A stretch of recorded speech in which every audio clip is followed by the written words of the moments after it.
할렐루야. 나세렛 아침 묵상을 담당하는 나세렛교회 양정석 목사입니다. 오늘은 시편 61편 말씀을 본문으로 여러분과 함께 말씀을 나누도록 하겠습니다. 다 같이 하나님 말씀 듣습니다.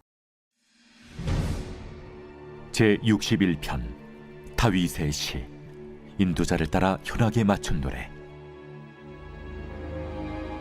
하나님이여, 나의 부르짖음을 들으시며 내 기도에 유의하소서.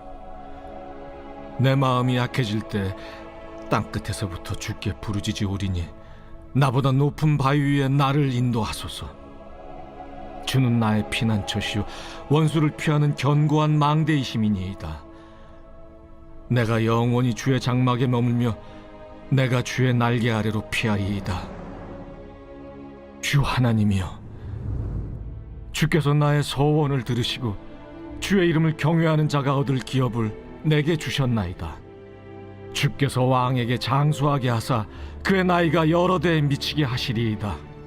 그가 영원히 하나님 앞에서 거주하리니 인자와 진리를 예비하사 그를 보호하소서. 그리하시면 내가 주의 이름을 영원히 찬양하며 매일 나의 서원을 이행하리이다.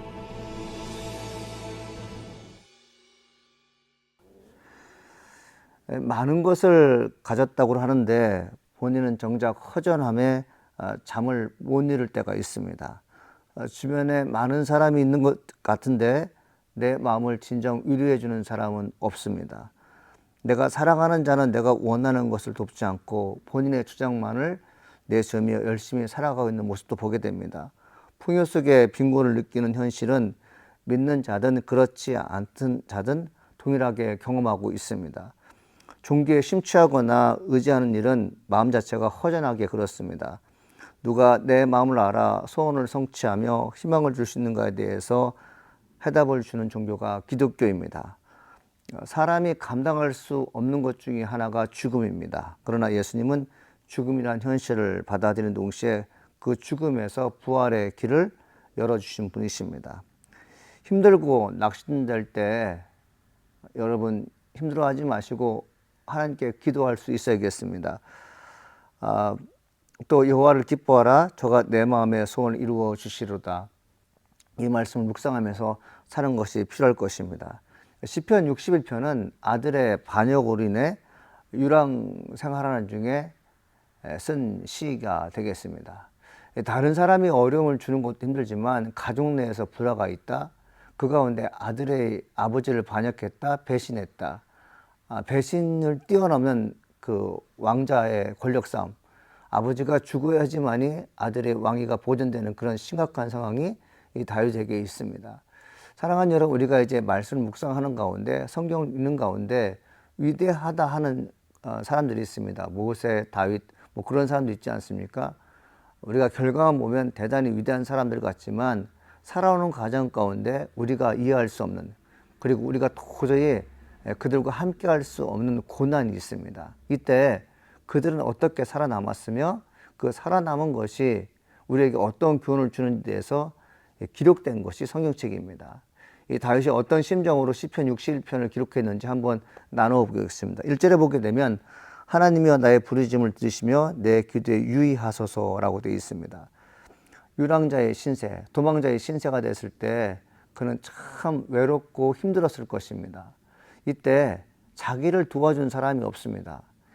권력을 잡은 아들이 아버지를 도와준다는 백성이 있다 하면 어떡하겠습니까? 그 백성은 좋지 않은 일을 경험하겠죠.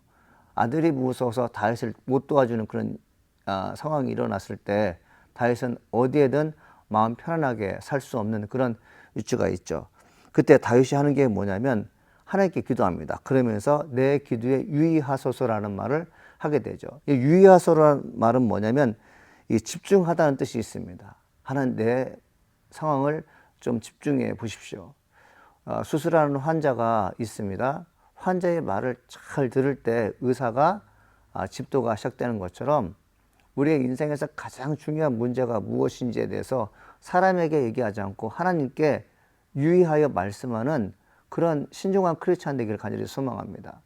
우리가 말씀을 묵상하는 것도 하나님 생각하는 것입니다. 무엇을 생각합니까? 내 어려운 처지와 고난을 누가 해결해 줄 수 있는지에 대해서 하나님께 문의하는 것이죠. 다윗의 현명함, 그가 공고한 가운데 살아남은 것은 하나님 나의 상황을 집중하여 보옵소서라고 기도했기 때문에 그렇습니다. 2절에 보면 내 마음이 약할 때 땅끝에서 주께 부르짖으오니 나보다 높은 바위에 나를 인도하소서, 이렇게 되어 있습니다. 여러분, 높은 바위란 어떤 것입니까? 어느 누구도 접근이 불가능한 것입니다. 사실은 높은 바위에 올리시는 분이 누구십니까? 하나님이시죠. 다윗이 힘들고 어려운 상황에서 높은 바위로 올라간다는 것은 모든 사람들로부터 노출되는 것입니다. 노출되면 다윗은 어려운 일을 당하게 됐죠. 그러나 다윗이 높은 바위에 오를 수 있는 것은 뭐냐면 하나님께서 은밀하게 올려주시는 것입니다. 전혀 살 가망이 없는데 살아남은 나를 보게 되는 것이죠. 이 2절 말씀, 하나님께 기도했을 때 하나님께서 높은 바위에 올려주지 않습니까? 생명이 보존되지 않겠습니까? 다윗 자신도 자기가 높은 바위에 올라설 줄 몰랐을 것입니다. 하나님의 도움은 바로 이런 것입니다. 초월적인 역사, 신비로운 역사, 도저히 감당할 수 없는 나의 현실을 주님께서 집중하여 보시고 나를 높은 곳에 올린다는 것이죠. 여러분, 우리가 이런 삶을 살기를 원한다면 하나님께 조용히 기도하는 것이 우리의 본분이 아닐까 싶습니다. 3절에 보게 되면 이렇게 써 있습니다.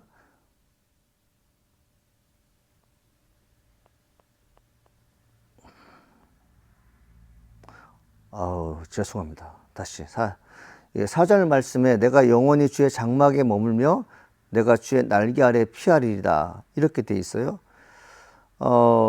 주의 장막에 머문다. 여러분, 하나님의 장막에 머무는 사람 어떤 사람일까요? 세상에서 보호받지 못한 사람들입니다.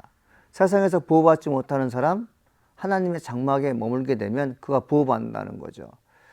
주님께 피하는 자가 복이 있다고 다윗은 거듭 우리에게 교훈하고 있습니다.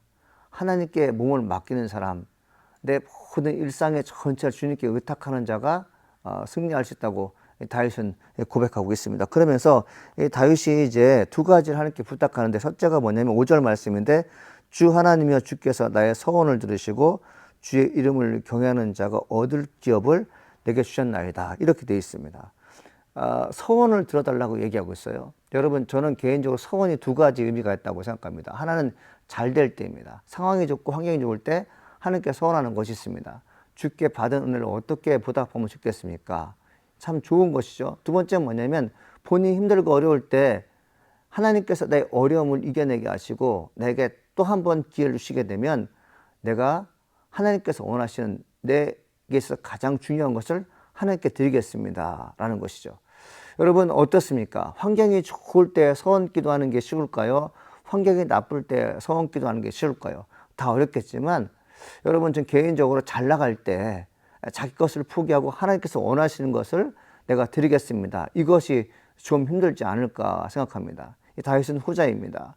상당히 어려운 상황 속에서 유랑자의 신세가 되었을 때 하나님께서 나의 피난처가 되시고 나를 도와주시면 나는 주님께서 원하시는 일에 있어서 내 모든 것을 드리겠습니다, 이 소원이죠. 그러면서 그가 하나님께 요구하는 것이 무엇입니까? 주의 이름을 경외하는 자가 얻을 기업을 내게 주셨나이다. 결과가 그렇다는 것입니다. 하나님을 경외하는 것, 여러분, 서원 기도할 때 그 서원 기도가 온전히 이루어지는 사람이 누군가 봤더니 하나님을 두렵고 떨림으로 섬기는 자가 서원을 이루게 됩니다. 여러분, 우리가 이제 말을 할 때 그 말이 이루어진다? 이 말이 이루어지기 위해서 우리가 무엇을 해야 될까요? 양심이라는 것이 여러분 우리의 마음을 움직이지 않겠습니까? 그 양심은 무엇을 우리에게 요구할까요? 하나님께서 보시기에 너가 하는 행동이 옳은지 그른지 판단하라고 말씀하실 것입니다. 놀라운 것은 우리는 하나님의 말씀에도 불구하고 그냥 건넘게 되게 되고 우습게 여긴 결과 소원이 이루어지지 않은 경우가 있습니다. 그런데 다윗은 하나님의 약속의 말씀을 이루어가는 가운데 자기가 마음속에 염두에 두고 있는 것이 무엇인가 하면 하나님을 경외하는 마음입니다. 그 하나님을 경외하는 마음이 있을 때 소원이 이루어진다는 것을 확실히 믿었고 진짜 그가 하나님을 경외하자 그에게 기업을 주신 것을 볼 수 있습니다. 6절에 보면 주께서 왕에게 장수하게 하사 그의 나이가 여러 대에 미치게 하시리이다, 이렇게 되어 있거든요. 여러분, 장수는 뭐냐면 그냥 오래 사는 게 아니라 병들지 않고 오래 사는 것입니다. 건강하게 오래 사는 것입니다. 존경받으면서 오래 사는 것이고, 본인의 경험과 본인의 지식을 남들에게 가르칠 때 흔쾌히 받아들이는 삶이 장수하는 삶입니다. 여러분, 장수하는데 어떤 장수가 큰 장수냐면 그의 나이가 여러 대에 미치게 하소서. 이 말이 무슨 뜻일까요? 왕의 후손이 있습니다. 왕의 후손은 어떤 그 기간이 있을까요?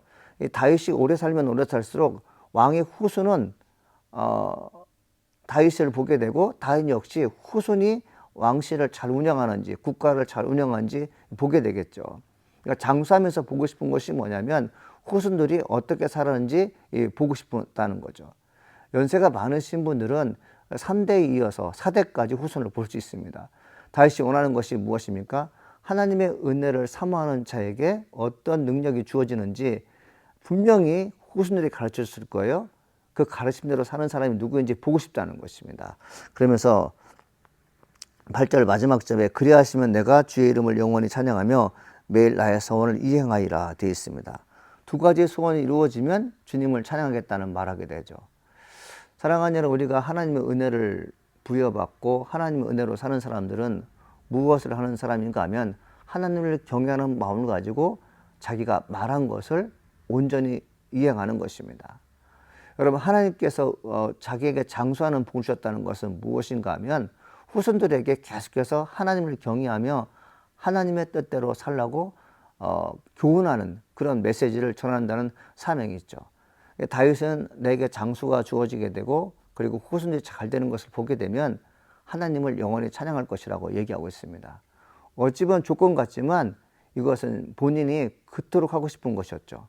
하나님의 마음에 합한 다윗은 하나님께서 원하시는 것을 들어주는, 듣기를 순종하기는 그런 마음이 있었기에 그를 높은 곳으로 인도한 걸 볼 수 있습니다. 힘들고 어려울 때 하나님께 기도하기를 간절히 소망합니다.